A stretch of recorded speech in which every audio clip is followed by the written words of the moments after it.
In the spring of 1912, RMS Titanic slipped beneath the ocean waves. Her disappearance is riddled with rumor and speculation. The truth has never been completely known. What exactly happened on that terrible night to cause the death of 1,523 men, women, and children?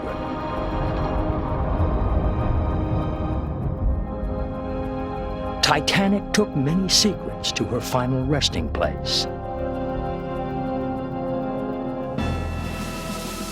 Now, an unprecedented scientific expedition pieces together Titanic's final hours.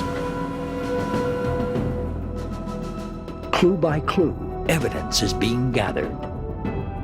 Piece by piece, a story is beginning to unfold. New discoveries are shattering age-old myths. Science is taking us back in time to witness the sinking of the unsinkable Titanic.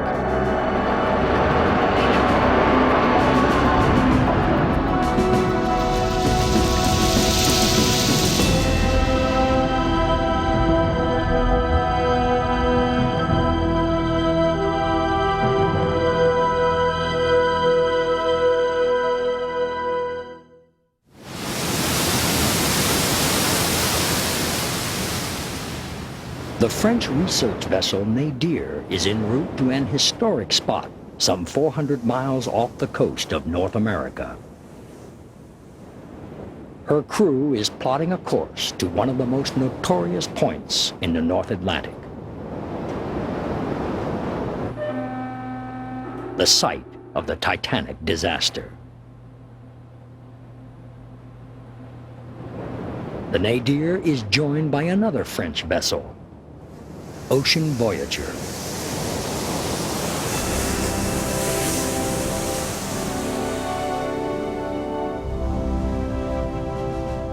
On board, an elite team of scientists and engineers, each exploring a phase of the Titanic disaster. Paul Mathias is a leader in underwater imaging technology. He will try to discover the iceberg damage that doomed Titanic.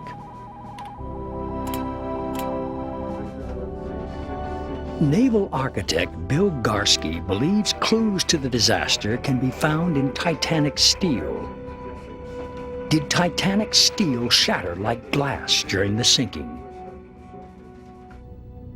David Livingstone works for the company that actually built Titanic. He wants to know why she sank so quickly and why she broke in two. Roy Collymore is the team biologist. He wonders if a community of deep-sea organisms is sealing Titanic's ultimate fate.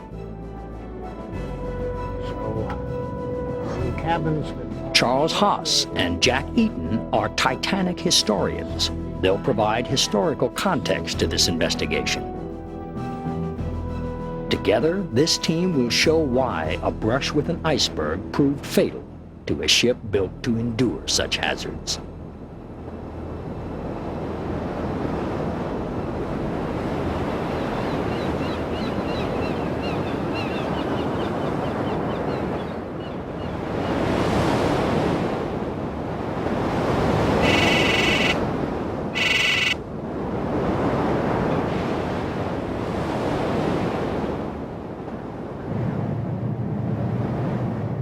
A simple buoy and flag mark one boundary of the wreck site.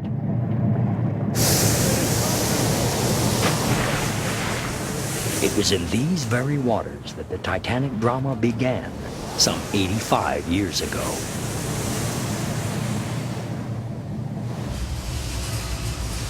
Exploring the Titanic has been likened to conducting a technological orchestra with engineers, divers, and scientists.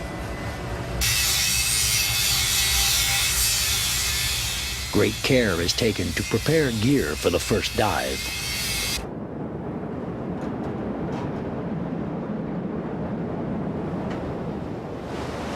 On the bridge of the nadir, the captain guides the ship over the wreck site.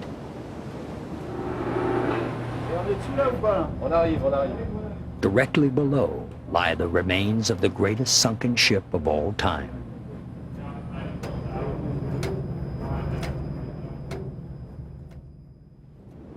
The Titanic tragedy is among the most infamous maritime disasters in history. On her maiden voyage to New York City, she endured a series of events which saw her demise. A glancing blow with an iceberg led to catastrophe.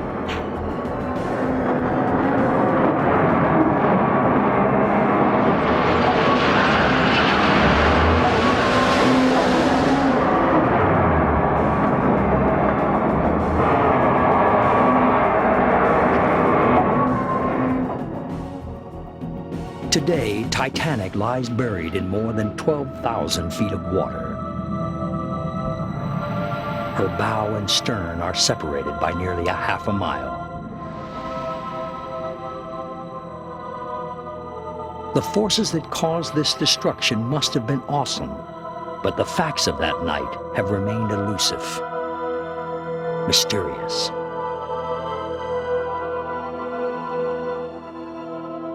The Titanic is the subject of a great many myths and a great many bits of misinformation.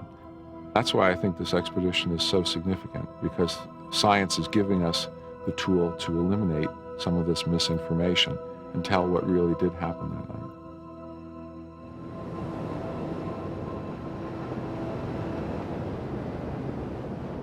Paul Mathias is the first to explore the wreck site.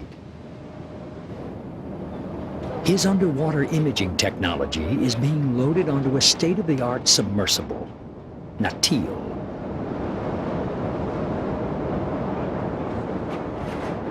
This yellow submarine is one of a handful in the world that can take humans down 12,000 feet to the site of Titanic.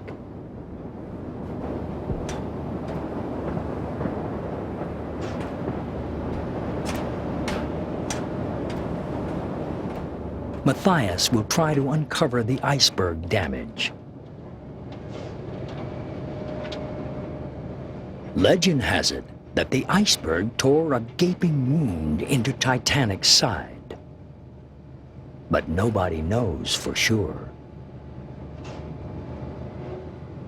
After the Titanic hit the iceberg, there was enough damage to sink her. Exactly what damage occurred to the hull is not known with certainty. The reason is a major part of the front of the bow of the boat is under the mud. And it's been a mystery for 80 years. Today we're going to try to solve that by looking beneath the mud using a seismic profiler, much like a physician might use an ultrasound.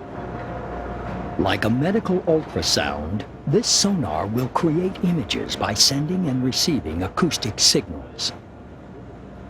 Mathias hopes his signal will penetrate the mud, enabling him to see the wound in Titanic's side. Revealing this damage is the first step in reconstructing the disaster. Natil's robotic arms will be used to position the sonar near the mud that hides the damage.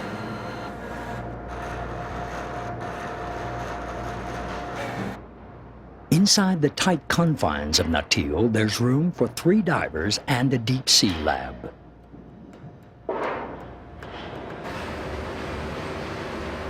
This is the first time this kind of approach has been used to image a hull that's buried beneath the mud.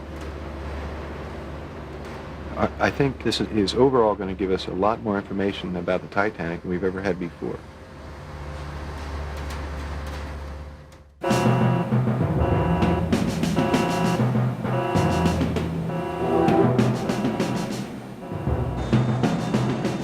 The investigation of Titanic is extremely dangerous.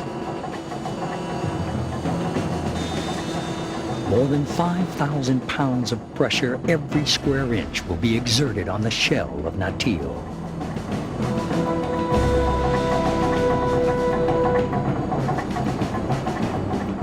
one tiny crack in the titanium steel would cause Natil to instantly implode.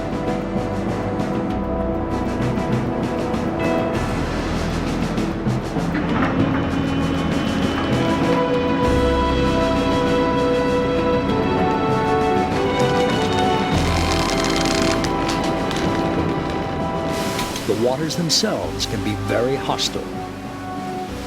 Freezing temperatures and strong currents add danger to every dive.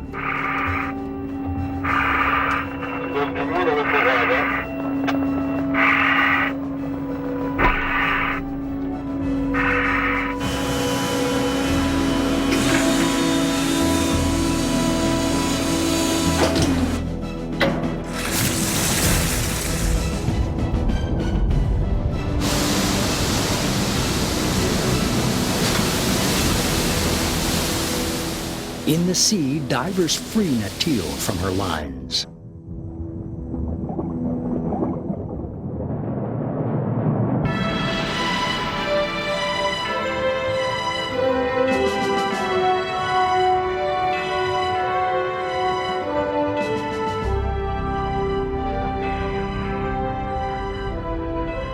In the control room of Nadir, the crew monitors the sub's progress using state-of-the-art visioning software.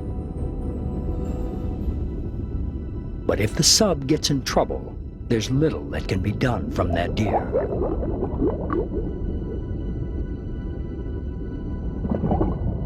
For nearly an hour and a half, Natil will free fall on her way to Titanic.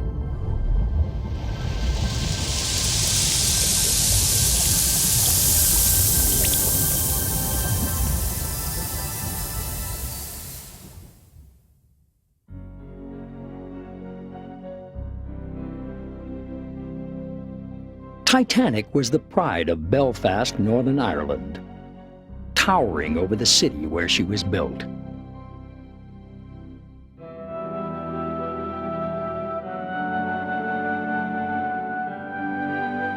She was nearly 175 feet tall and 900 feet long. In her day, she was the largest moving object ever built.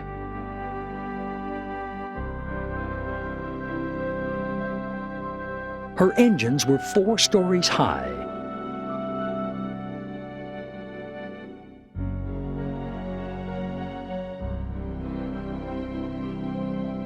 Each of her 3 propellers were larger than a house.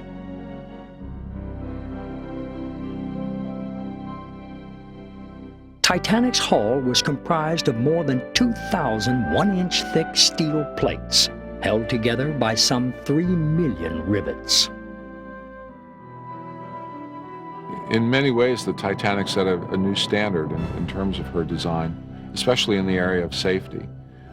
There were the latest watertight doors, which were held in place by a magnetic latch, and simply by moving a switch, all of these watertight doors could be closed just by gravity, so that even if power failed, they could be sealed.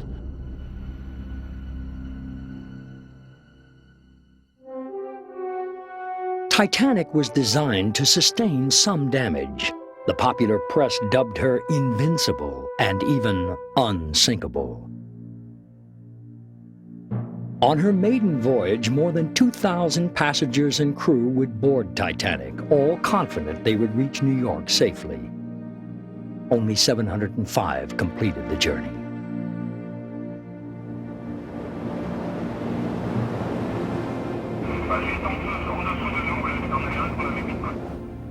In the control room on Nadir, the crew monitors Natil's descent to Titanic.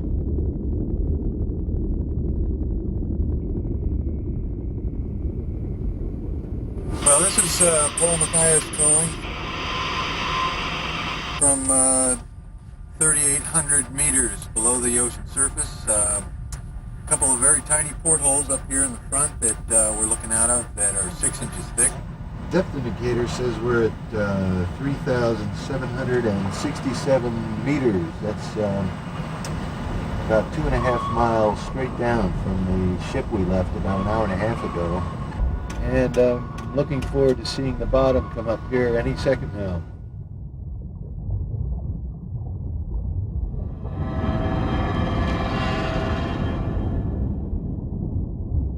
We're finally touched down, and I can see a sandy, muddy bottom here. It's lighted by our lights. It would otherwise be pitch black down here.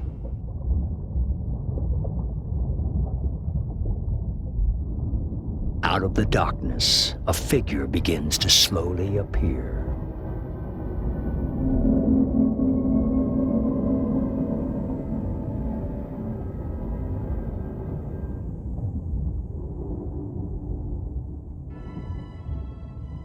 One of my impressions about seeing the Titanic is the majesty of it. It's a gigantic ship, still upright.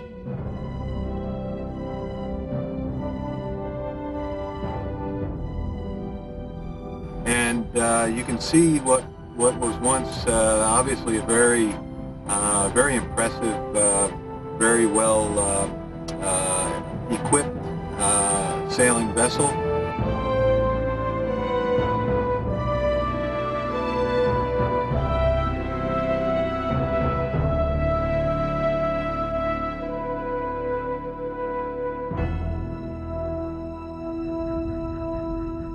Before Matthias searches for the iceberg damage, Natil's robotic arms are brought to life. The pilot activates the claws and carefully clutches the sonar.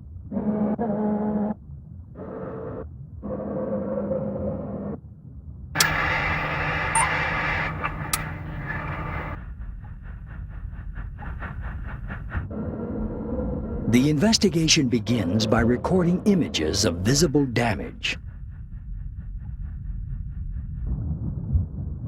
This information will help Matthias interpret what he finds under the mud.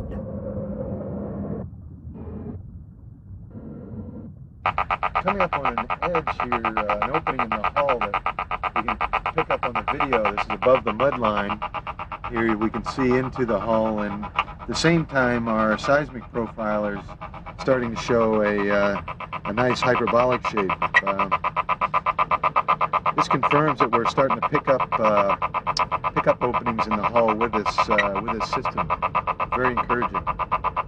After collecting these baseline images, the crew moves on to its biggest challenge: to find the holes that sank Titanic. The use of sonar at this depth to peer through the mud has never been attempted. There is no guarantee of success.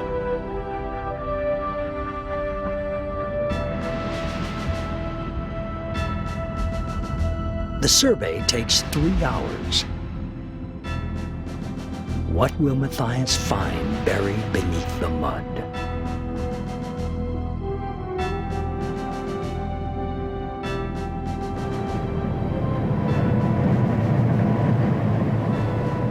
The story of Titanic's destruction begins 3 days into her maiden voyage.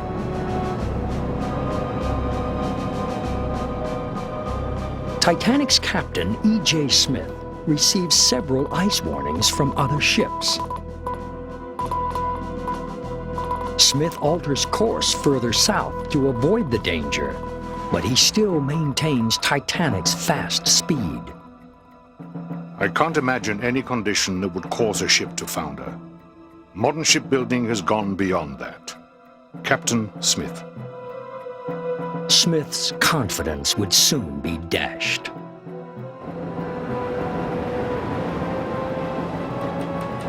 "11:40 Sunday evening. Lookouts high in the crow's nest spot an iceberg looming in the haze. They ring a warning bell 3 times and message the bridge. From the bridge, the Titanic is turned hard to port. But it's too late. Captain Smith dispatches one of the ship's builders, Thomas Andrews, to assess the damage.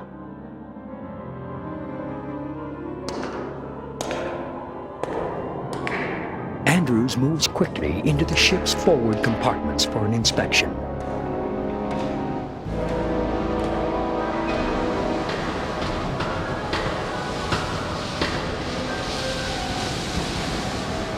What he sees is devastating.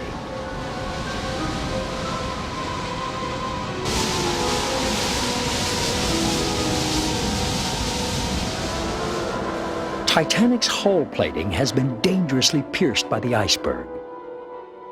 While the ship was designed to survive some flooding, Andrews finds damage in the first 6 compartments.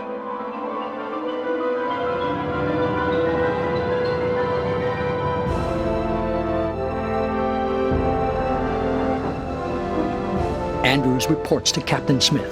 The ship has an hour and a half, maybe 2. The great ship Titanic is doomed.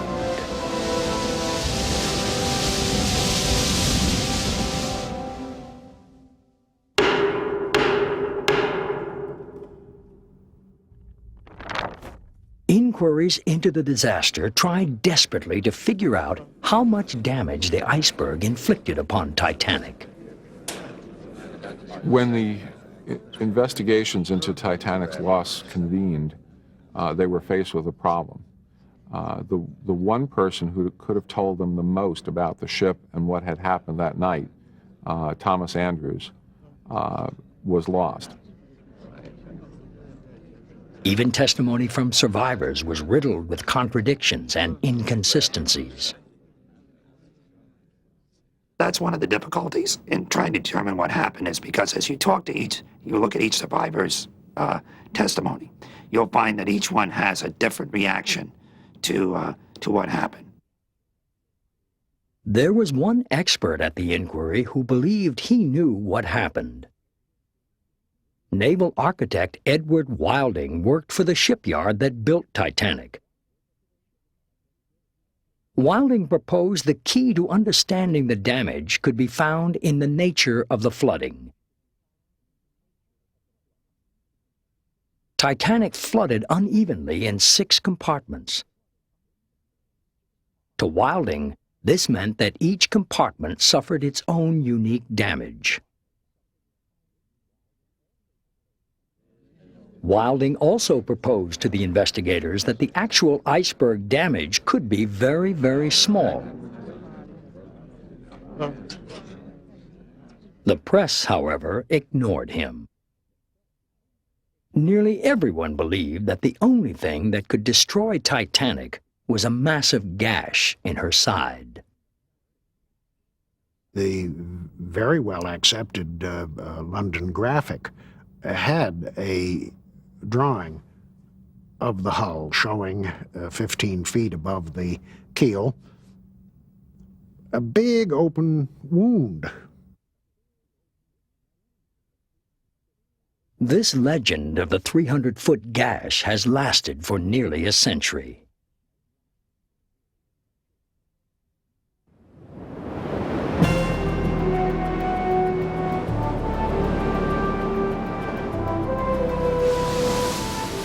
Matthias and the crew of Natil are retrieved from the icy North Atlantic after 9 hours of investigation.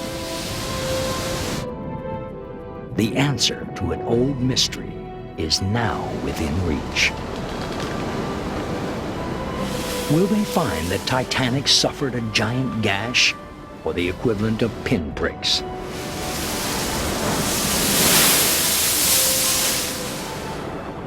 How large was the damage that led to the ultimate destruction of the ship?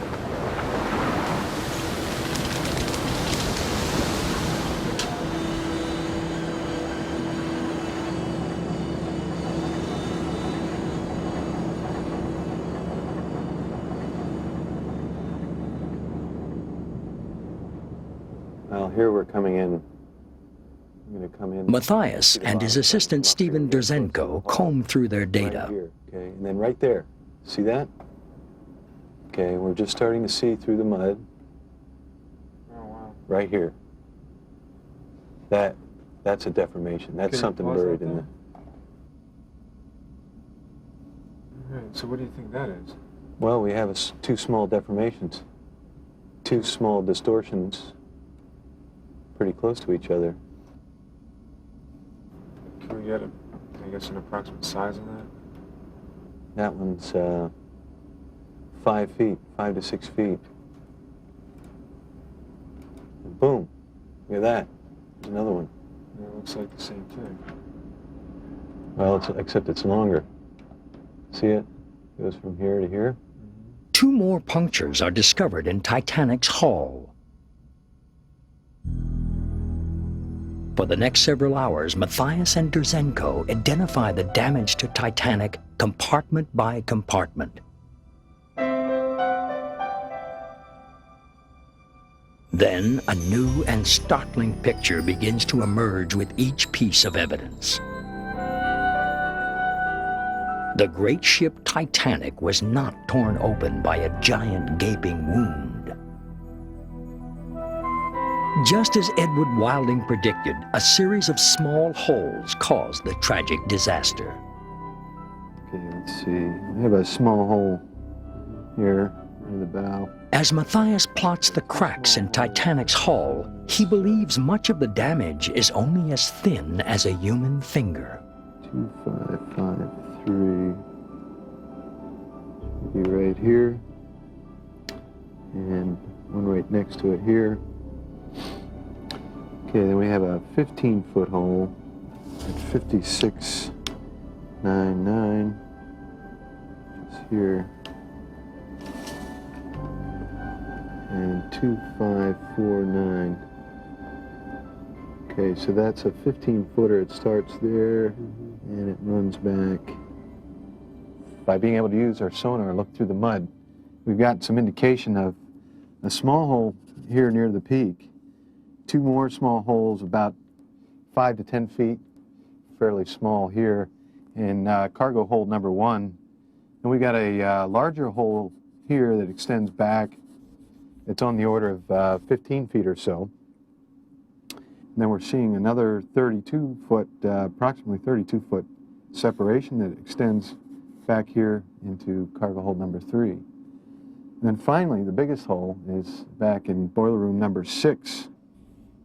Separation runs all the way across, apparently back across this transverse bulkhead. The night of the disaster, the iceberg buckled Titanic's plates and popped rivets.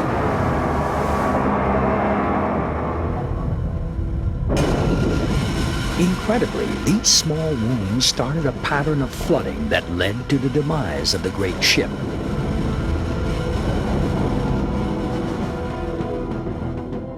Matthias shares the news with naval architects Garsky and Livingstone. Not a continuous sort of zipper or gash, not a long 300-foot type of opening. Now other questions are being raised. With such a small amount of damage, just how did Titanic sink so quickly?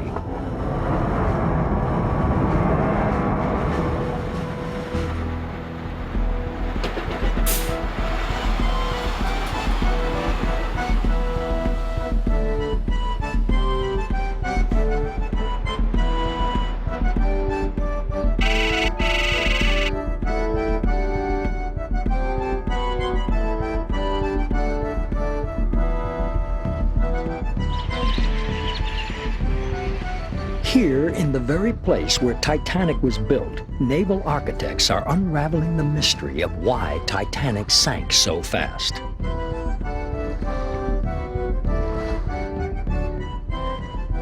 How did such minor damage cause the unsinkable ship to founder in just over 2 hours?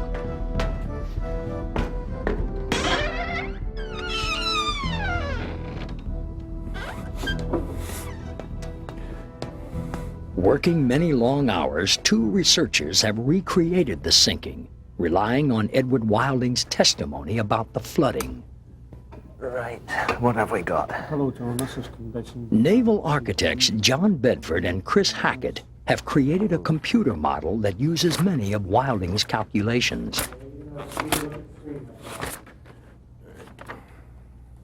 They agree with Wilding that Titanic was not torn wide open, and that the damage totals a mere 12 square feet,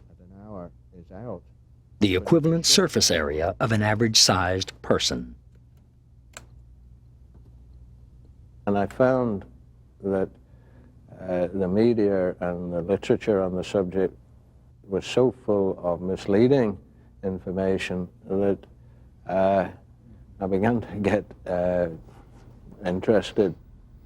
And the more we looked at it, then the more surprising things that we found. Their scenario begins at 11:40. Bedford and Hackett calculate that immediately after impact, the water is rushing in at almost 7 tons per second. Titanic was designed to sustain some flooding, but with 6 compartments flooding simultaneously, all safety gear was rendered useless. Just 10 minutes after the collision, most of the damaged compartments are filled to the top.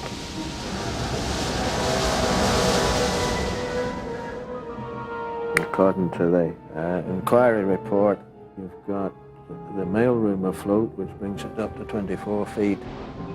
Unaware of the danger they're in, 5 men dragging mail to higher ground get caught in the intense flooding and drown.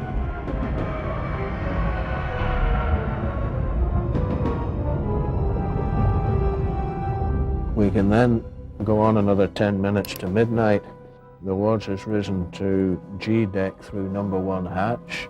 In a mere 20 minutes after impact, passengers walking along the promenade comment that they suddenly feel as if they're walking downhill. By midnight, Bedford and Hackett estimate that the ship had taken on 8,000 tons of water.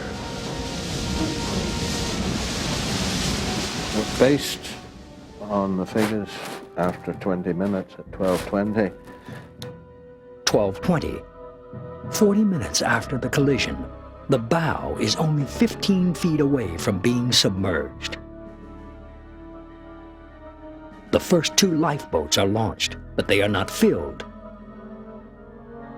People still cannot comprehend that the ship is going under. And that's it there. We've still no water at all really in number 4. And everything is flooded now to the waterline. It's at number 5. The bow is submerged. 1 hour after the iceberg strike, all damaged compartments are filled to the waterline.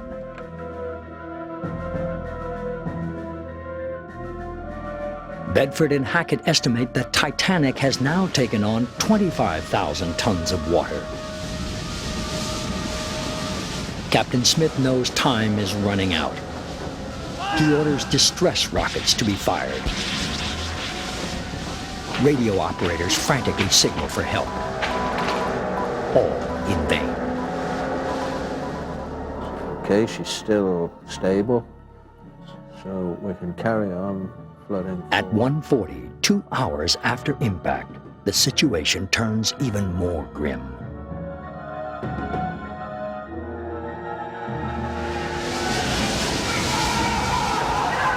Brave crewmen who've been supplying power to the ship's lights now scramble for their lives.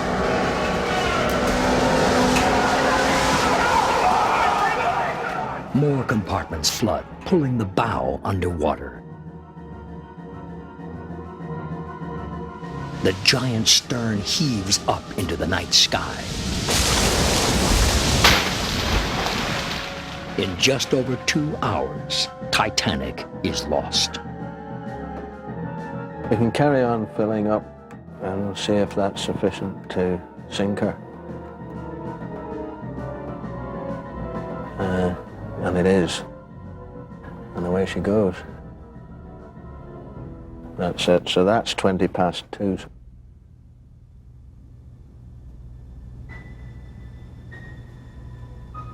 That's her sunk.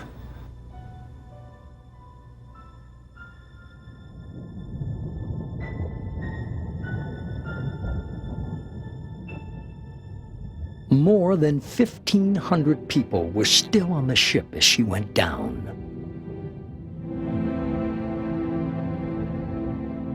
One of the greatest marvels of her time was sent into the blackness of the sea by some 12 square feet of damage.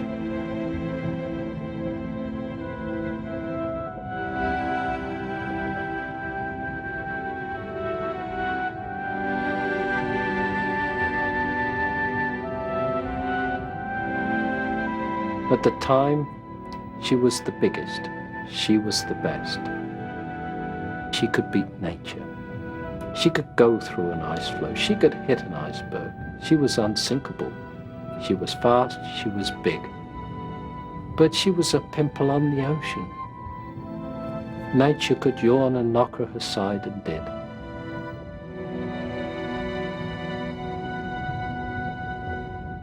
The Titanic represented a time of great optimism. It was believed that technology reigned supreme over nature. When the great ship set sail, no one was concerned that there were not enough lifeboats on board. But after this incredible disaster, safety philosophy would change forever.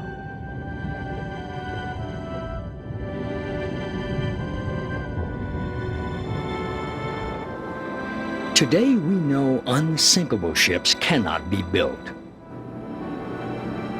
Designs now focus on keeping vessels afloat just long enough to be abandoned.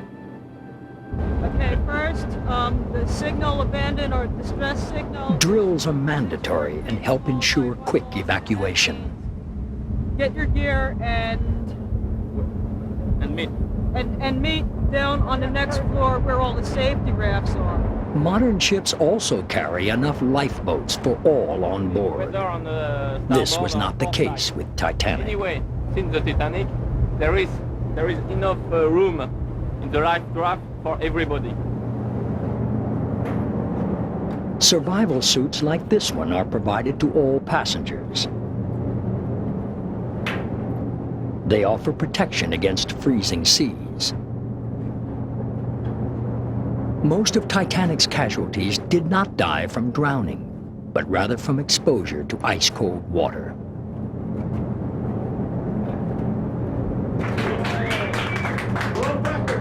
Time to win 145. The deep sea is a new frontier.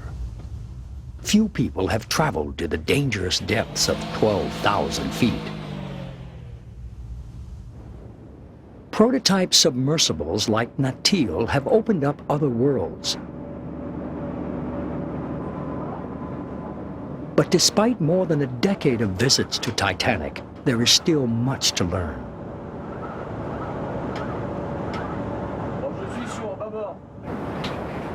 To biologist Roy Colomar, Titanic is like another planet, teeming with mysterious microbial life. That only 5% of the microorganisms on this planet have ever been described or identified. 5%. 95%. We tend to think of the Earth as a surface. We live on the surface or close to the surface, and the birds fly overhead, the trees grow in the soil, the water laps at the beaches, and we don't realize that there are many biological universes on this planet.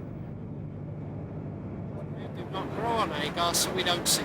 Well, we have the... Colomar believes that Titanic is now home to a giant community of microbes.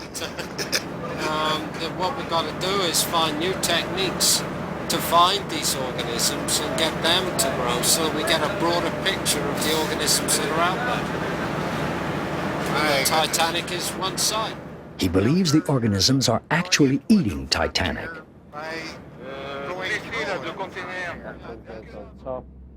Two layers of film here. Colomar is building biological traps to capture and identify the bacteria that reside on the wreck. Closely through the interfacing. A strip of 35mm film is the bait. Film is made with gelatin, which is food for bacteria.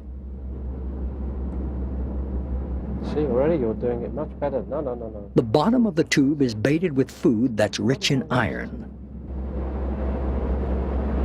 And what they're going to do is they're going to mine the film. They're going to try and take the film, the gelatin off, and so they're going to tunnel, they're going to etch it away, and then we're going to hopefully see some beautiful patterns. Because science isn't just science, it's also art. So what we do is we now put this down. Colomar hopes to collect bacteria that prefer the iron. So what we've got... As these bacteria remove the iron from Titanic, they build these elaborate rust-like structures dubbed rusticles.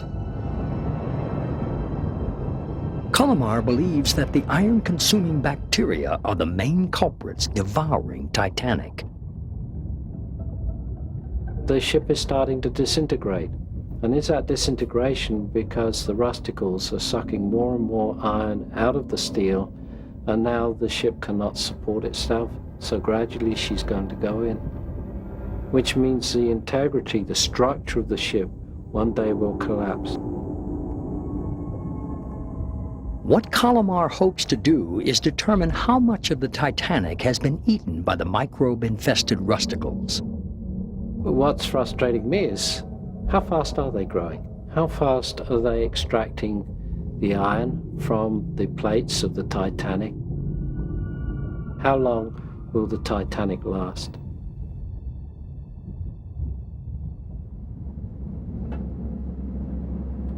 As Colomar prepares to gauge the ultimate fate of Titanic, naval architects David Livingstone and Bill Garski look back to the night of the disaster. Kilometers away. We took it right. Now that they know the true iceberg damage and the pattern of flooding, they are beginning to grapple with one more puzzling mystery. How did Titanic break into pieces on calm seas? This is a really jumbled mass of twisted metal, pipe, cable, wires. You name it, it's there, and it's all crushed up together.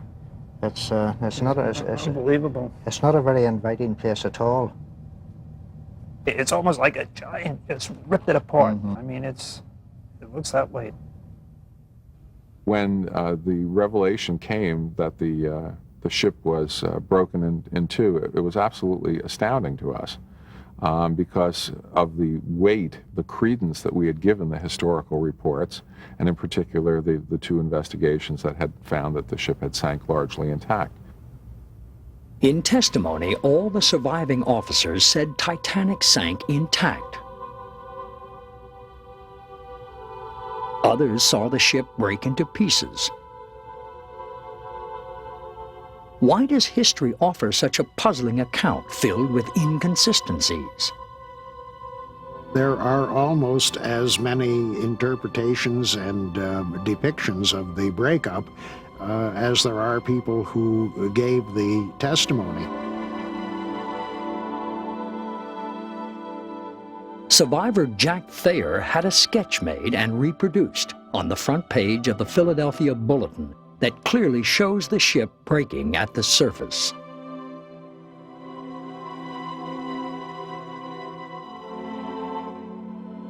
Other testimony depicts the ship breaking when it was underwater.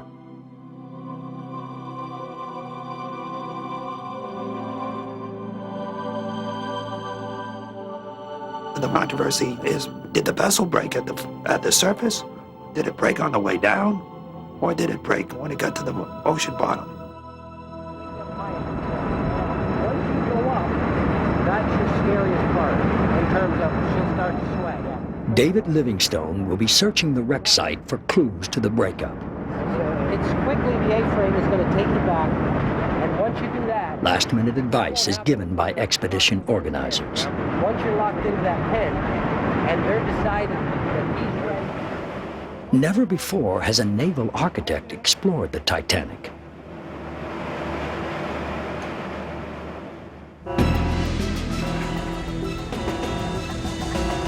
Besides being a naval architect, I think any engineer would be fascinated whether we will ever know precisely what happened, I doubt that. I think we can make a guess at what might have happened and in the order in which it might happen.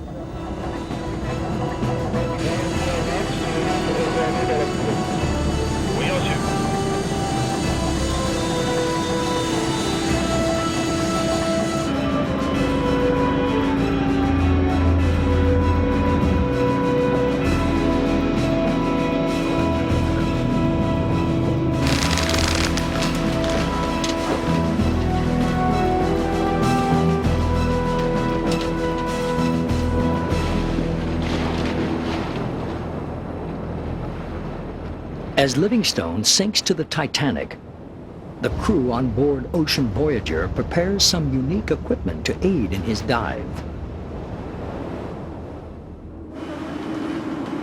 4 specially designed underwater light towers will shine a blazing spotlight on the wreck. The towers generate light power equivalent to 35,000 household bulbs.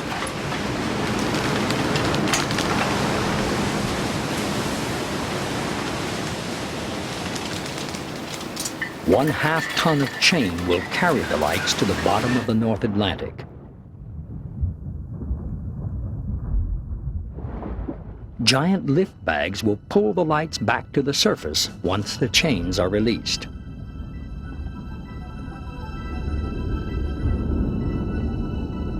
At the Titanic, Livingstone's first task is to place the biological experiments of Roy Colomar on the wreckage of the bridge.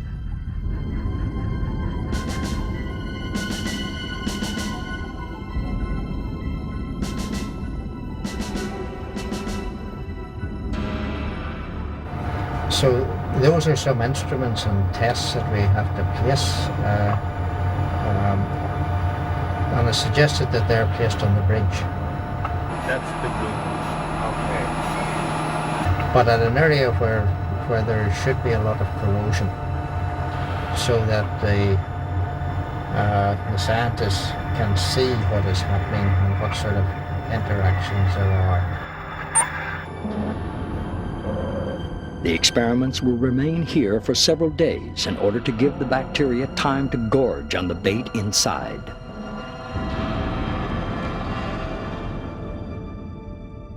Livingstone slowly moves from the bow to the stern.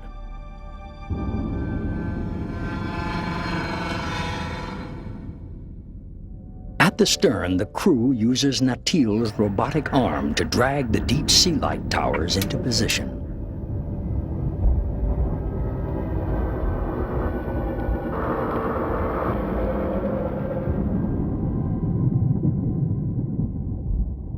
We have just moved away a little bit, and we have asked the command to turn on exterior lights to the submarine.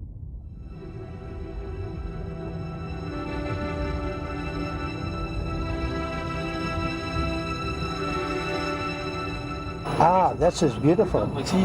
Yeah. Very, very powerful lights. This is the first time. Now I can see this engine. A veil of darkness is removed, and Titanic's massive 4-story engines are revealed.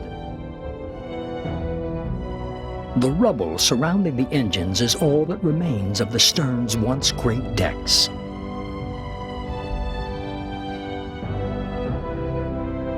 Livingstone begins to inspect the jagged edges and confusing shadows for clues to the breakup.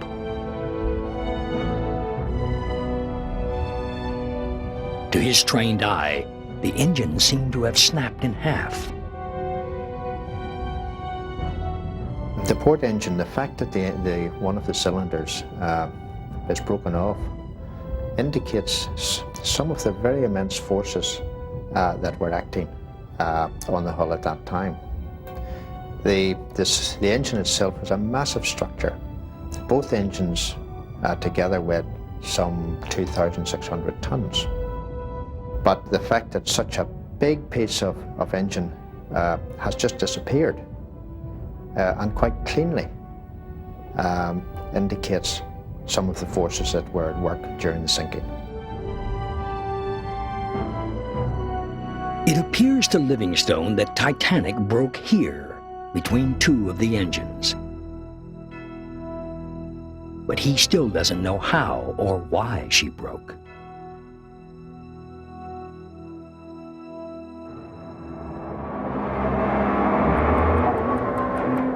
Nearly 2.5 hours after the collision, as the last of the lifeboats are being lowered, forcers are building to tear Titanic to pieces. Second Officer Charles Lightoller is a witness to the beginning of the end. Just then, the ship took a slight but definite plunge. Those that didn't disappear underwater right away instinctively started to climb toward the stern, which was rising steadily out of the water. I knew only too well the utter futility of struggling towards the stern. There was only one thing to do. Striking the water was like 1,000 knives being driven into one's body. As Lightoller and others struggle for their lives, Titanic comes closer to total destruction.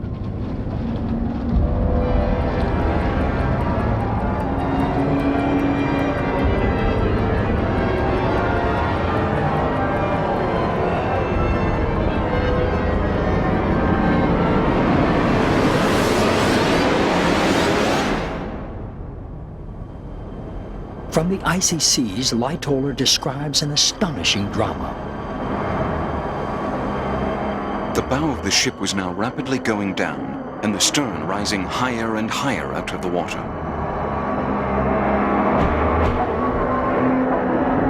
The terrific strain of bringing the after end of that huge hull out of the water opened the expansion joint near number 1 funnel, causing the funnel to fall.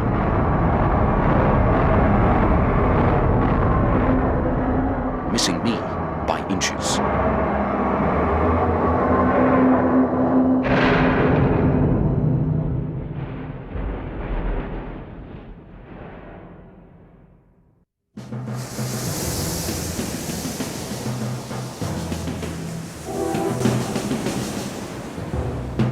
From the water, Lightoller saw the ship coming apart. But his harrowing account does not explain Titanic's mangled condition today.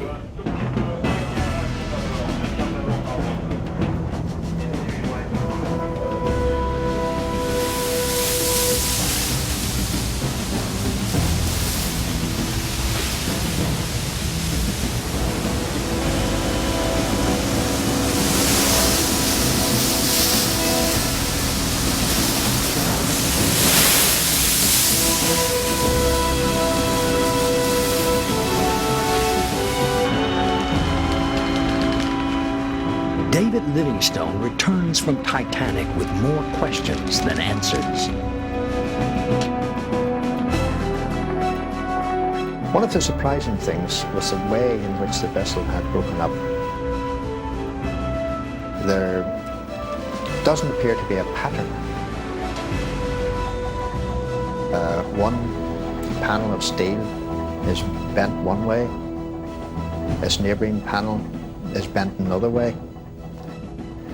And no one simple explanation can explain just all the forces that were happening to the ship.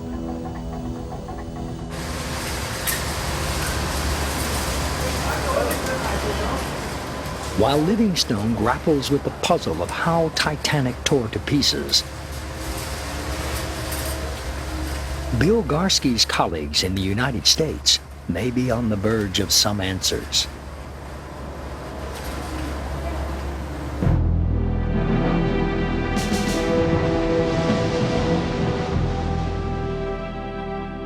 Piece by piece, a virtual Titanic is being built.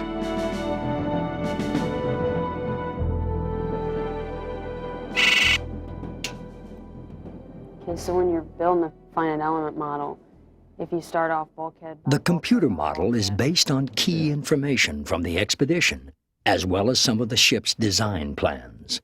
So what we have here is the Titanic, or the beginning of the finite element model of the Titanic. This modern engineering tool can begin to reveal the escalating forces that acted on Titanic's hull.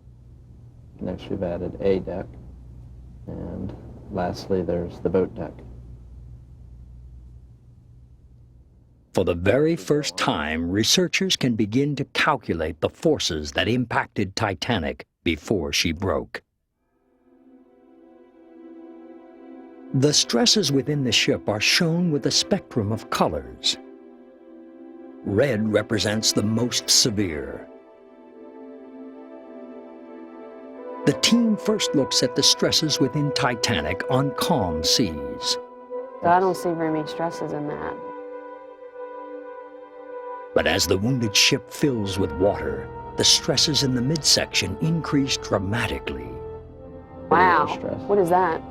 This is the ship just prior to breakup. It's taken on a lot of water in the bow, and that rapid change causes the stresses to increase.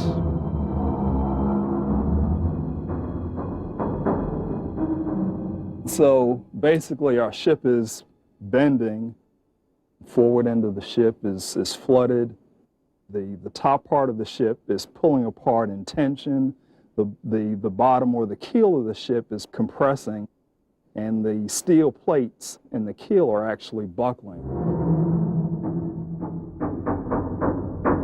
As the bow pulls down, the huge stern rises in the air. The equivalent of a 25-story building suddenly looming above the water.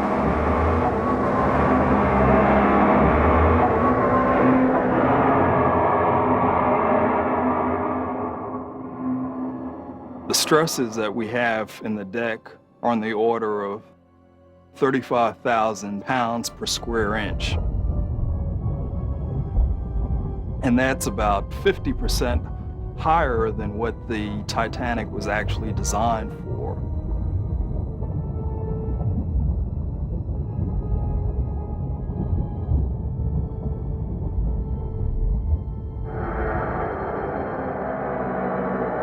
The myriad of stresses within Titanic were so enormous that they overwhelmed the ship.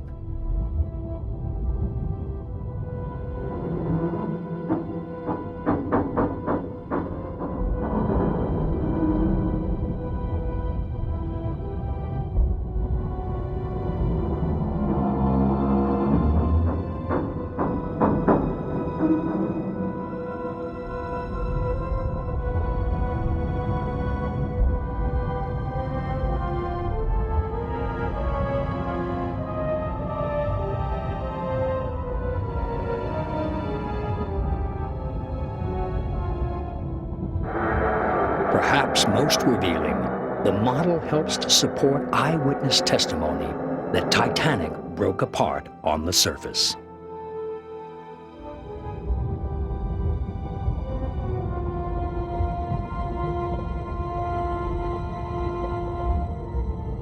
I heard explosions, a sort of rumbling sound. I imagined the decks had blown up with the pressure pulling the boat down. Major Arthur Pushin.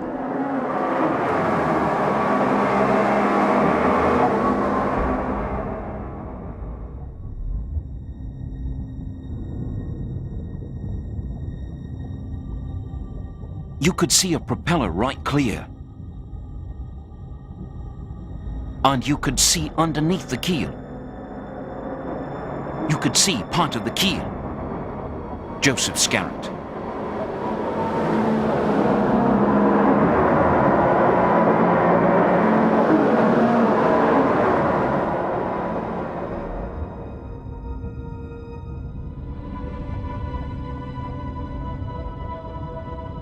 And her lights went dim as she broke clean in two. Steward, Frederick Crowe.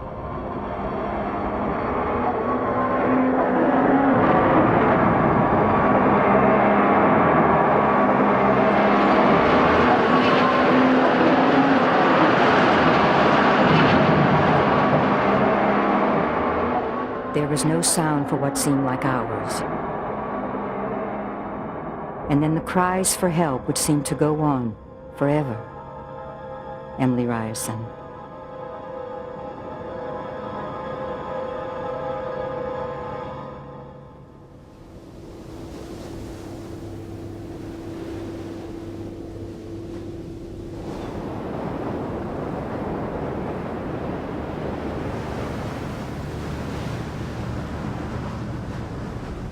The next clue in the great ship's demise is being pulled from the ocean bottom.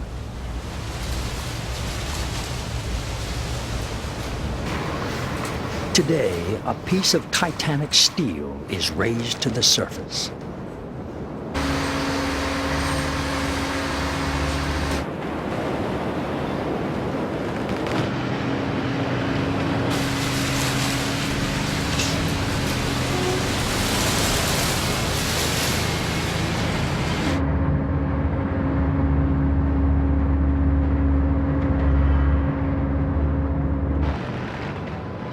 As the historic relic rises over the nadir, a sense of awe and reverence is felt among the crew.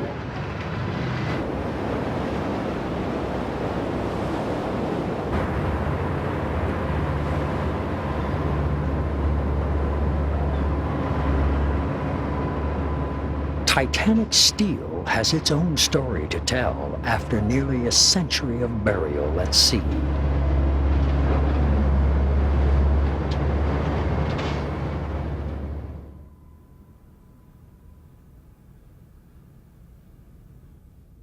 The night of the disaster, many survivors claimed they heard incredible noises. Awful and frightening sounds.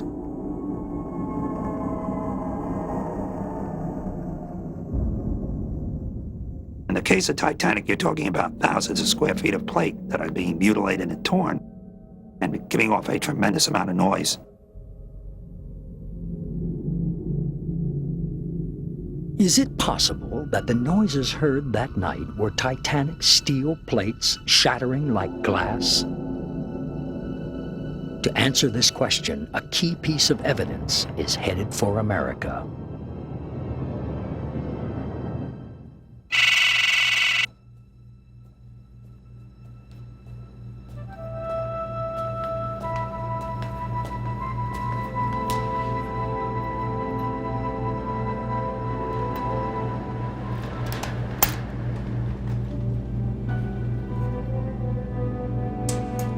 To reconstruct what may have happened, Titanic steel has come here to be dissected and analyzed.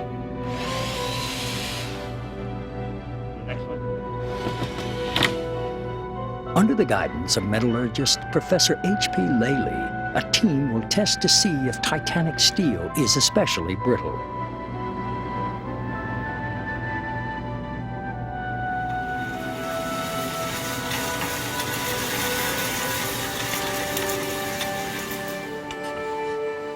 A small sample is cut and loaded into a scanning electron microscope.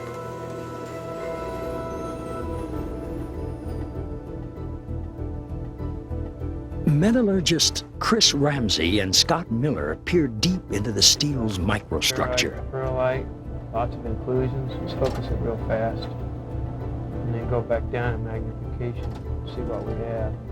They are looking for potential weaknesses and defects in the steel. Higher magnification shot. Lots of ferrite, pearlite, big inclusion. That's a big one, probably big old manganese sulfide. It's big manganese sulfide. As they suspected, the steel is full of large manganese sulfide inclusions. Chemical imperfections that create weak areas which cause the steel to be brittle.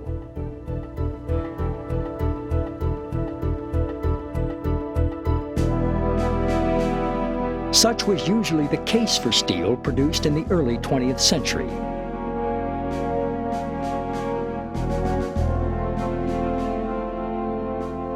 Steels in the turn of the century were made in very small lots,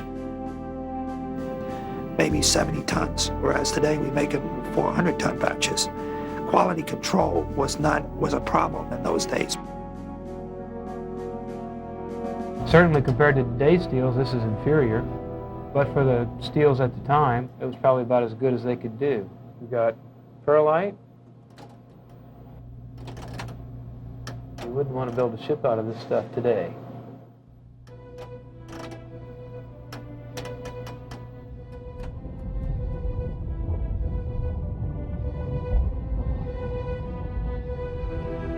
At the time the Titanic was built, no one suspected that these chemical impurities could make steel fragile under extreme conditions. Investigators suspect that the extreme cold water temperatures of the North Atlantic caused the steel to become even more brittle. The waters of April 14 to 15, 1912 are unusually cold for the Atlantic at that time of year. 28 degrees seawater is not the ordinary seawater you find in April.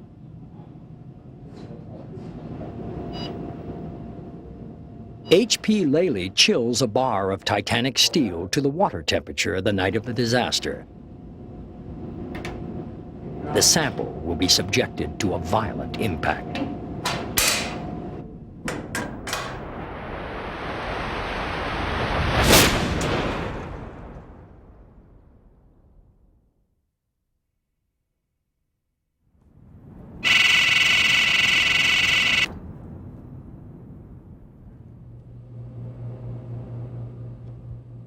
The fractured piece of Titanic is sent to another lab to be examined by mineral scientist Timothy Fakey. I find it quite exciting to be able to work on steel from the Titanic, to be able to look at the mystery of what all went together to contribute to the sinking. Fakey's tests confirm that Titanic steel, with its weak manganese sulfide areas, became more brittle when subjected to the cold temperatures. The fracture surface shows 95% of the grains in the sample cracked.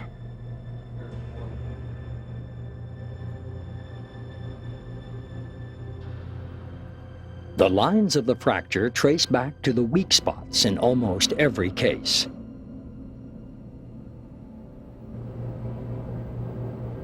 So you see the effect of manganese sulfide particles on the fracture behavior of this steel. More or less, when you take the steel down to a lower temperature, you're actually shattering something that's just full of holes.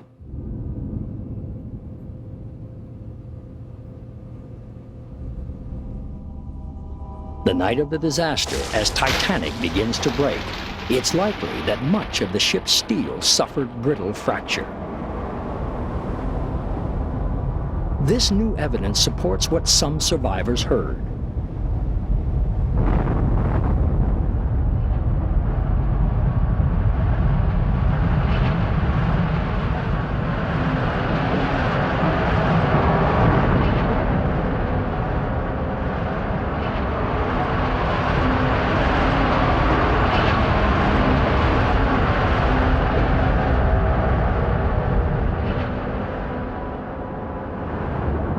Nobody knows for sure what happened to Titanic once she dipped beneath the waves and headed for the ocean floor.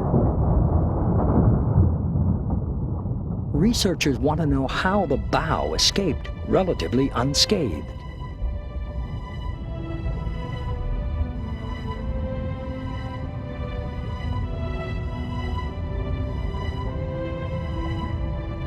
The stern, on the other hand, is completely destroyed. Decks are curled back. The hull is in shambles. What happened to the stern on her way down to the bottom? We don't have a real fine understanding of what happened as the ship sank from the water surface down to the seabed because of the myriad of forces that are involved here. It's a fantastic contrast because the forward end actually looks like a ship. David Livingstone and Bill Garsky are trying to reconstruct what happened to the bow and the stern once they slipped beneath the surface. It still looks very much like a ship. Like a ship. The railings are there. Fantastic shadows. They believe that as the bow dropped, it was already filled with water, so it was not crushed by the increasing water pressure. The bow actually is in good condition compared to the stern because of the equalization of pressure during the sinking process to the surface. The model is not strictly correct. Livingstone believes that the wreck site holds clues to how the bow arrived in its final position. On the starboard side, there is this big wave, almost a bow wave of silt, where the ship was pushing in.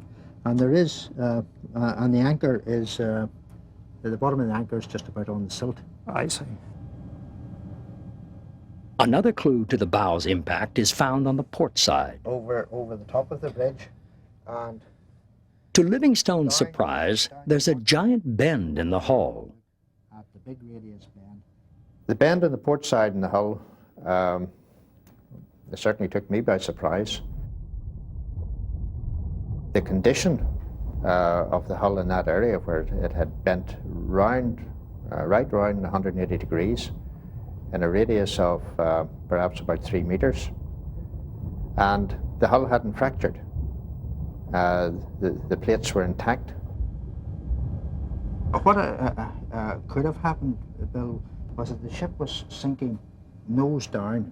Nose down. But going sideways at the same time.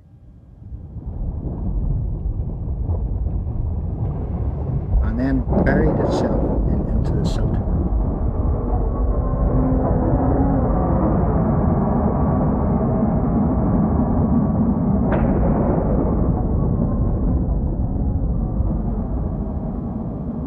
The back end, just with the momentum of the steel and all the entrained water in it, just wanted to keep going. Yes. And squashed up.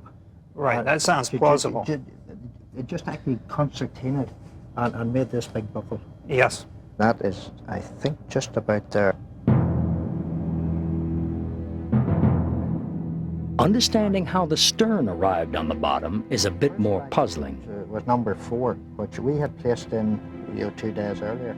The stern wreckage is chaotic. This, too, is an important clue. Livingstone and Garski think that after the bow pulls the stern underwater, the bow and stern separate.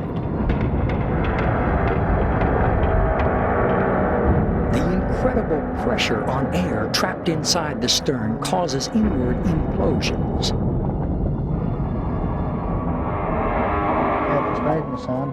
The center To Livingstone's trained eyes, Titanic's propellers provide clues as to how the stern finally landed on the bottom. The propellers are curiously bent upwards, which suggests that the aft end of the stern hit the bottom first. And it would almost look as if the aft end hit the bottom, just dropping like a stone.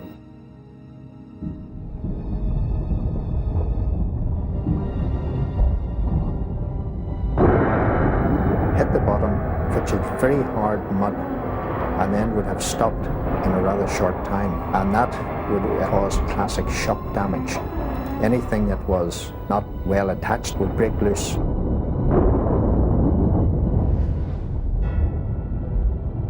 It took some 15,000 people 2 years to build Titanic.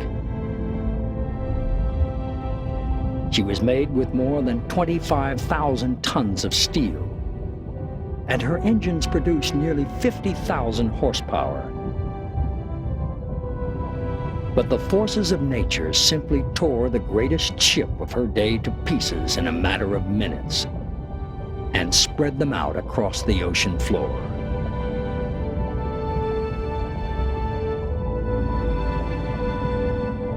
Surprisingly, the scattered pieces are not fully mapped. Their final location will now be recorded for history.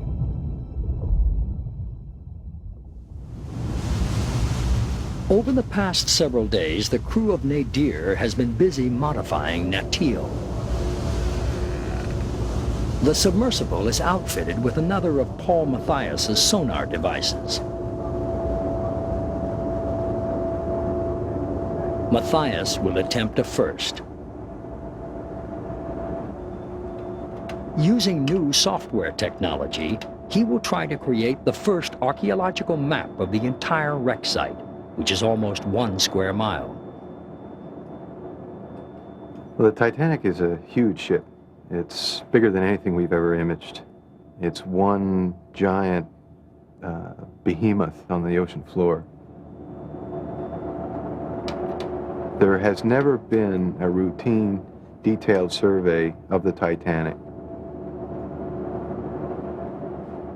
Preparation for this investigation began half a world away in the warm, shallow waters off the coast of Greece.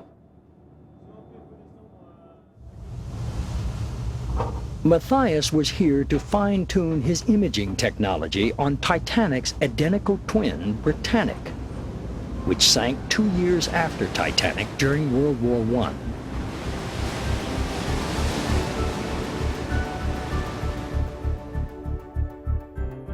Sonar image quality largely depends on how close the fish can get to the wreck. As the fish passes over the site, it sends out an acoustic signal. The signal rebounds off the ship, and the software creates an image.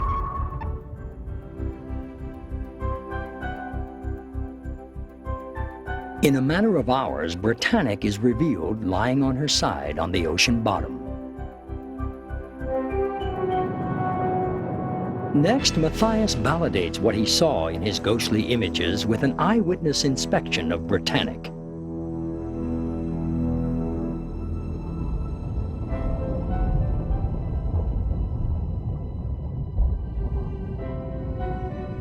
By fine-tuning his software here in the shallow seas, he increases his chances of capturing an image of Titanic in extremely deep waters.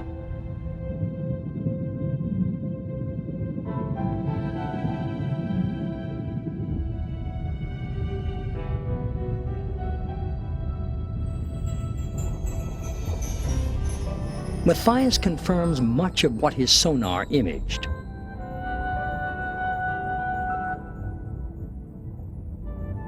The railings on the bow,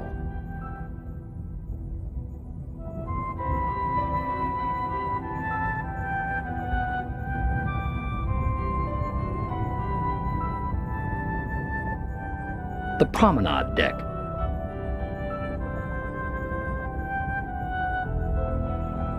the great hole caused by her sinking during the First World War,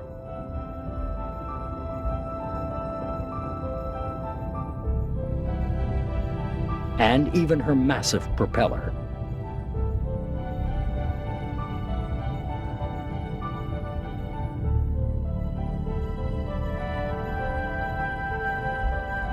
Matthias leaves Greece with high hopes for Titanic.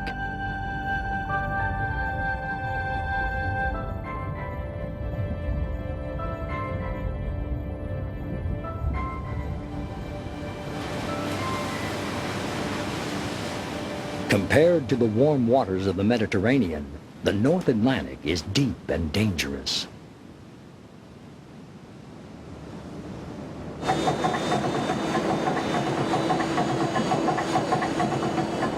The weather here is now turning for the worst. There's no guarantee that Matthias will succeed in this inhospitable environment.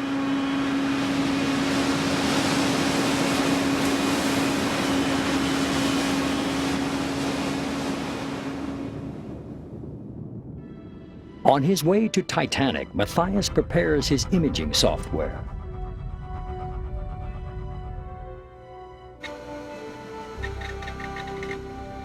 "30 feet above the wreck, the team begins scanning the area in a process called mowing the lawn. What we're doing now is we're scanning across the seabed in the Nautil with a sonar looking out to 600 feet on either side, and we're building up a picture of the seabed. A routine survey has never been done in the area. This is the first tape of side scan data over the Titanic taken by a submarine. We've also collected the data on optical disc on the computer. That one's at 2347. Matthias and Derzenko now begin to plot out the first archaeological map of the Titanic wreck site. Wow, look at that. Look at that. That's gotta be it. That's the bow. For the first time, the entire bow can be seen on the ocean floor. That's a nice image. That's a really nice image.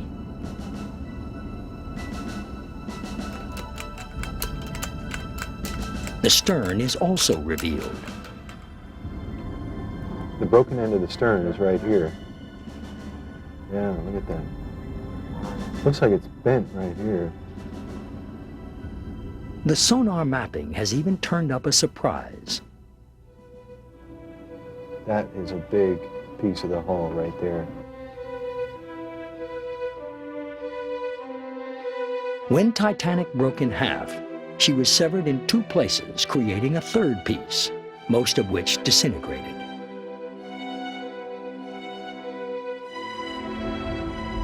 Now recorded on videotape and plotted on the map, some 60 feet of her hull has been discovered intact. Researchers believe the other half of Titanic's massive engine is under this piece. Further explorations of the site may provide the answer.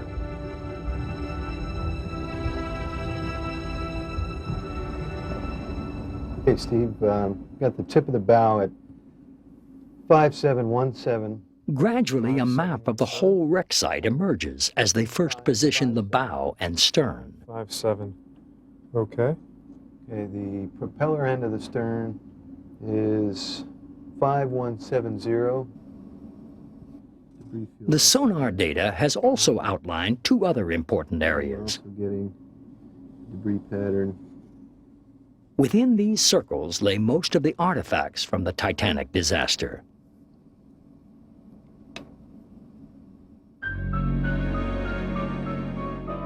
Scattered across the ocean bottom are objects that poured from Titanic as she sank.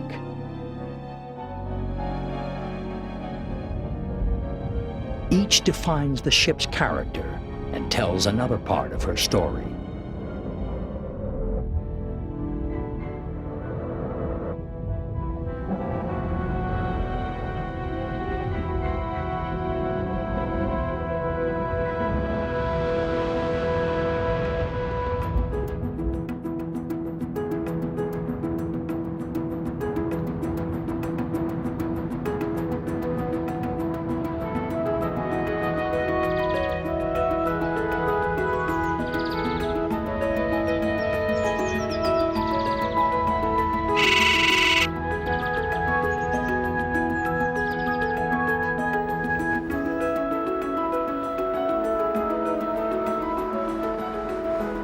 Many of Titanic's treasures find their way to the French countryside, where they are restored.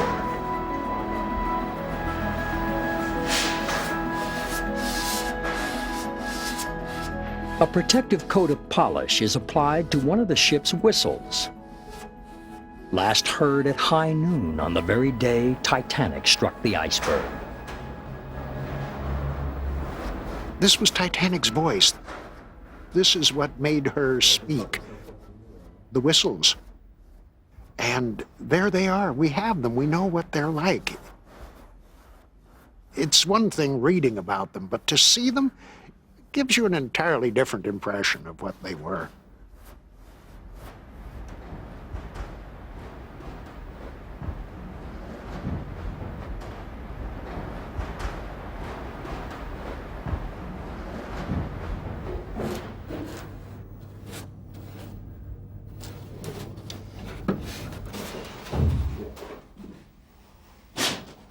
Stefan Pennick belongs to a group of conservation artisans, each with their own unique specialty.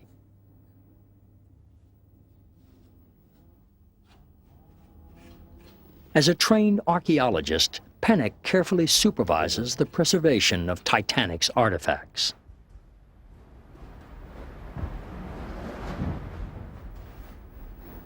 Master woodworker Terry Palank meticulously reconstructs the wooden base of one of the ship's compasses.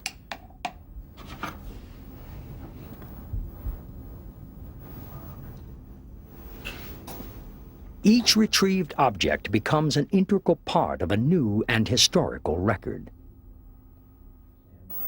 I think a human couldn't live without having their own roots and culture. It's probably the main difference between animals and human people.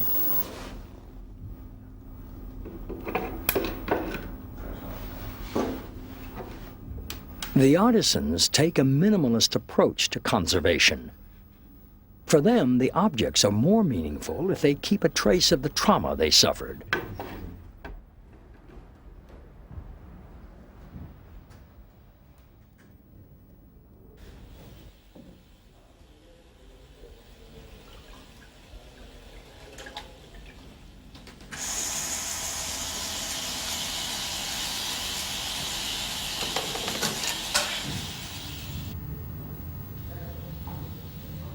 A ceramic figurine.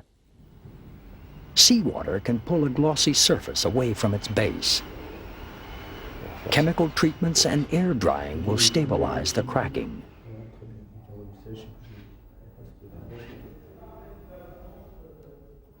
In the hands of Marielle Bouchara, a simple souvenir from Holland is transformed into an object of poignant beauty. Voilà, le côté, tu lui fais un peu de l'oreille de ce côté-là.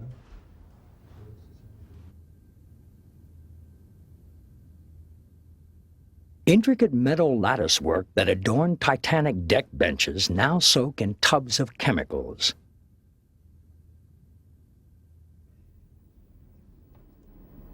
Pennick monitors the bath for chloride, a leading cause of corrosion in metals. Each object reacts differently when exposed to the sea.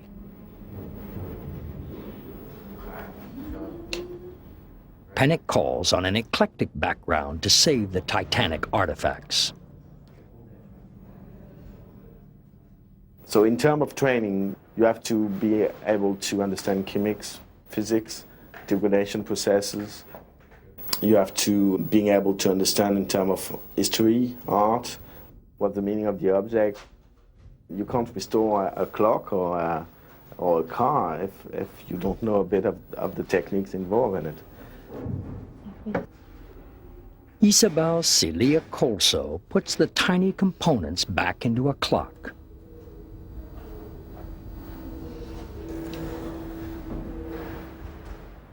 A clock that froze in time on April 15, 1912.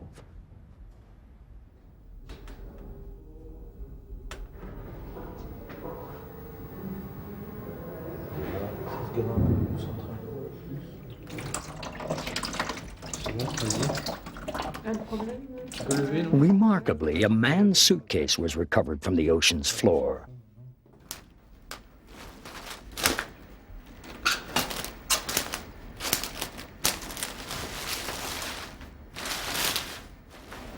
Martine Plantek carefully unfolds the garments.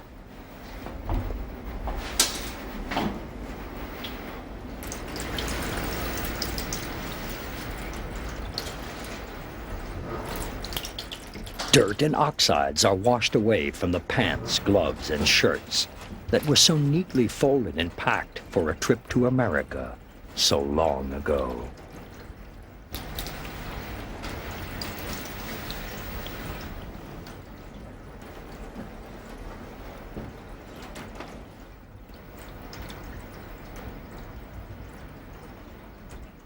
The unpacking action is one of the strongest feelings of the conservation process,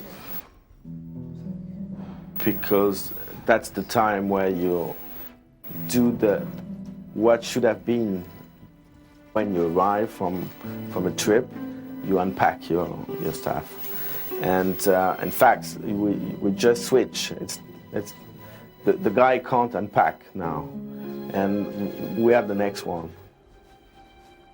It's very strong in terms of emotion.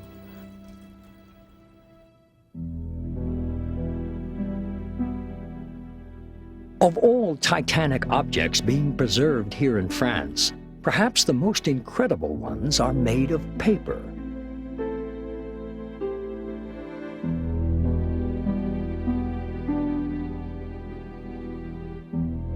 I think it's unbelievable. If you had to bet about that, no one will bet about having paper being able to be recorded.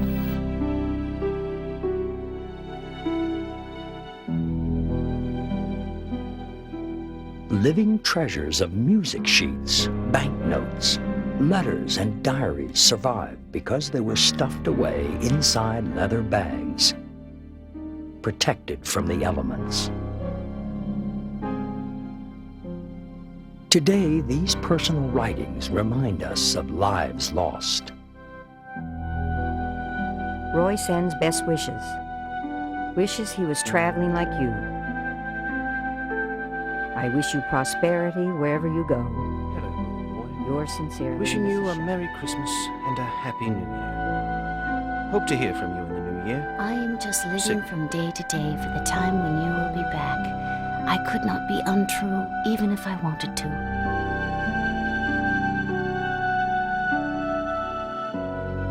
When we put the picture together, when we look at the objects that these people had in their final moments, it gives us, I think, a greater understanding of just exactly who they were. And by knowing the characters in the drama, you get a much better insight into the great drama of that night.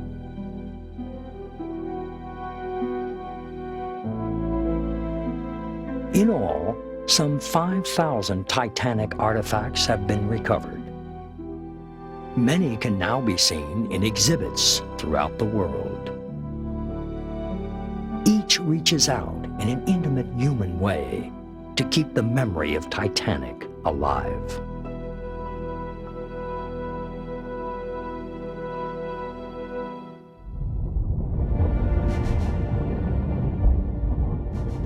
The Titanic herself can be considered the ultimate artifact.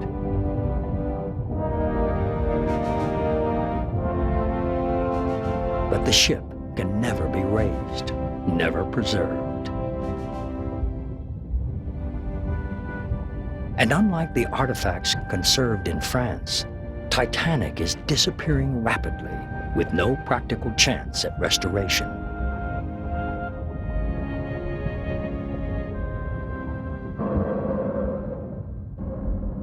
At the Titanic site, Roy Colomar is retrieving his rustical traps. There may be clues to Titanic's ultimate fate inside these tiny vials.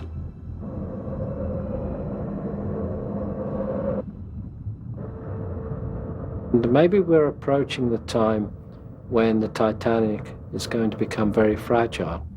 And we need to know how fragile she is becoming.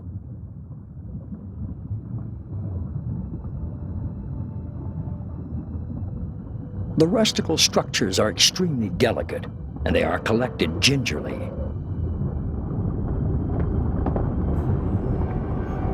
One day, Titanic too may crumble away.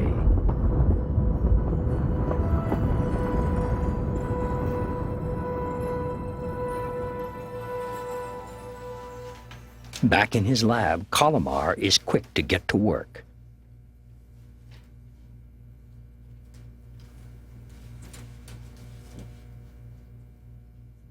Etchings in a strip of 35mm film show signs of bacteria.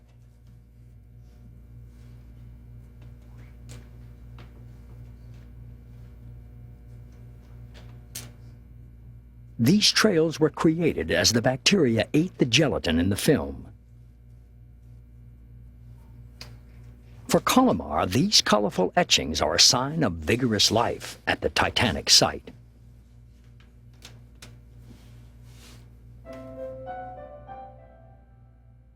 Colomar discovers many different kinds of bacteria.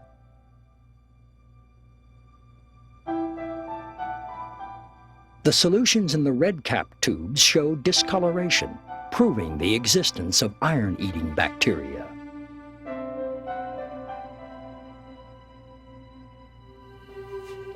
Colomar confirms that iron bacteria are devouring Titanic.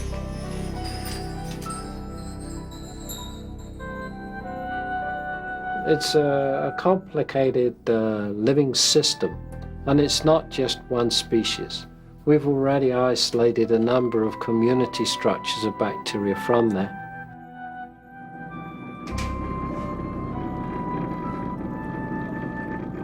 Inside the hard shell of the rusticle, Colomar has found bacteria, fungi, and other molds.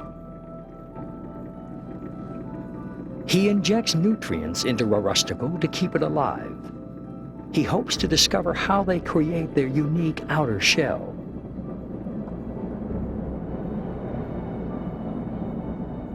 The anatomy of the rusticle is complicated.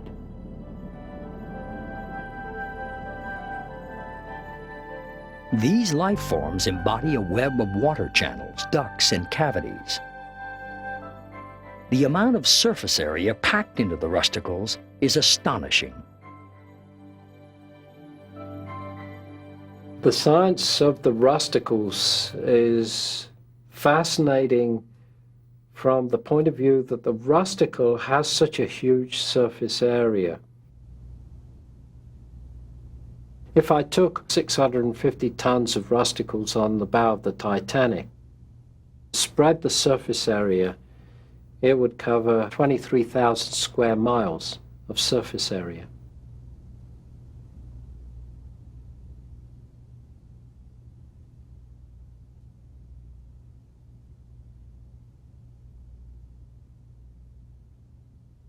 So essentially we're seeing that there's a complex community. We don't understand all of the components. This is a new part of science that we're only just beginning to explore, the edge of yet another universe.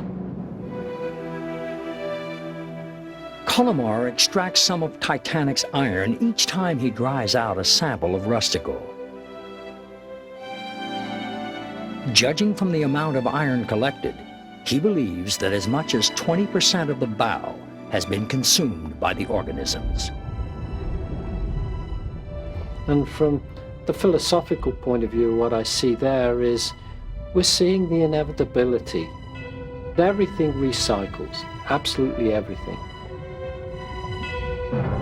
Today, the story of Titanic is moving into her final chapter.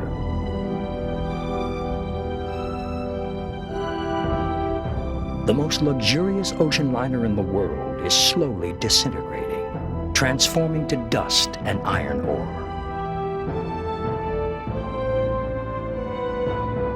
By exploring Titanic before it's too late, the story of her tragedy is kept alive.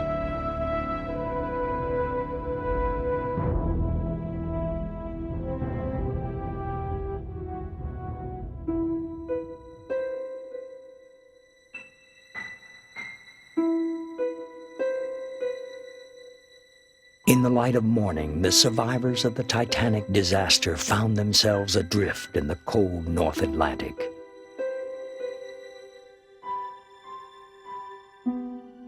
"705 people had survived the cold and dark in lifeboats.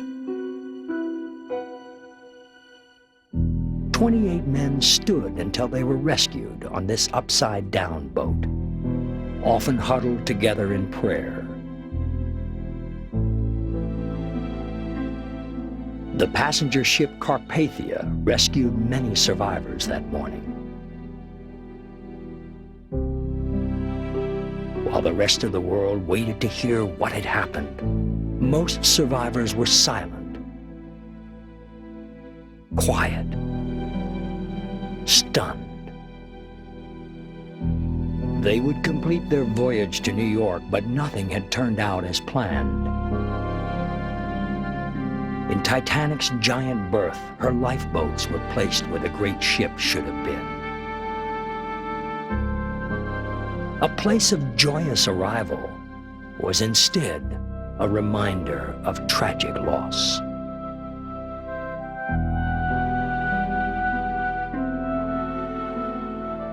Tragically, a lot of people lost their lives on the Titanic. And I don't think we should dwell on the tragedies so much as learn from the tragedies so that it doesn't happen again. And the Titanic maintains an elegance as if she's saying to us, don't avoid me, but learn from me. Don't avoid tragedies, but learn from tragedies.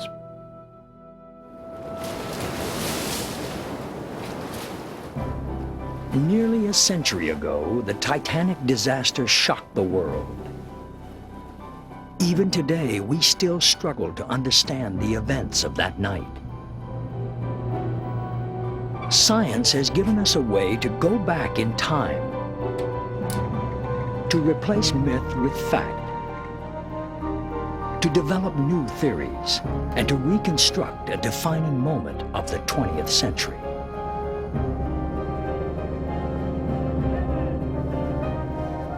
We've accomplished a lot on this operation.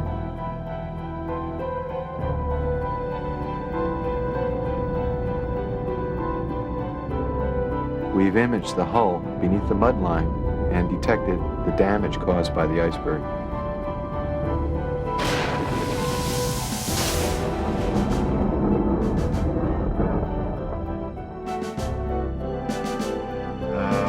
Because again, the current was coming this way. We know perhaps a little better what the mystery of Titanic is all about.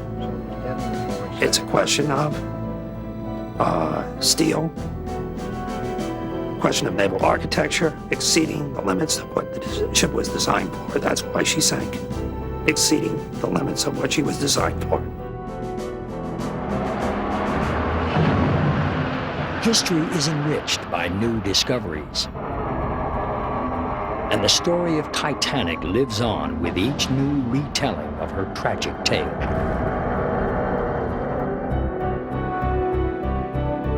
Every expedition really contributes new information.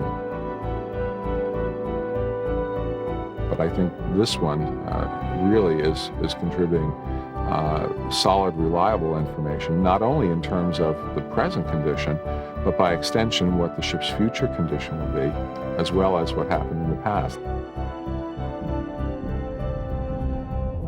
Titanic represented not so much the end of an era. Titanic represented the pause and the reflection that, well, maybe we're not so great as we thought we were. But I'll tell you what, it's not going to happen again. The lessons of Titanic still resonate with meaning. Even to this day, the story of this great ship can still touch our hearts.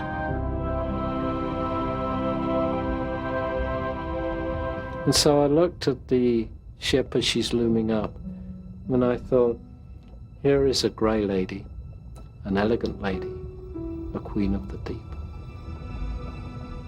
A sad lady, a silent lady, are you now asleep? Can we learn from your sorrow to share? Teach us to understand and certainly to care, that never again will there ever be a grey lady, an elegant lady, slip unwillingly into the sea.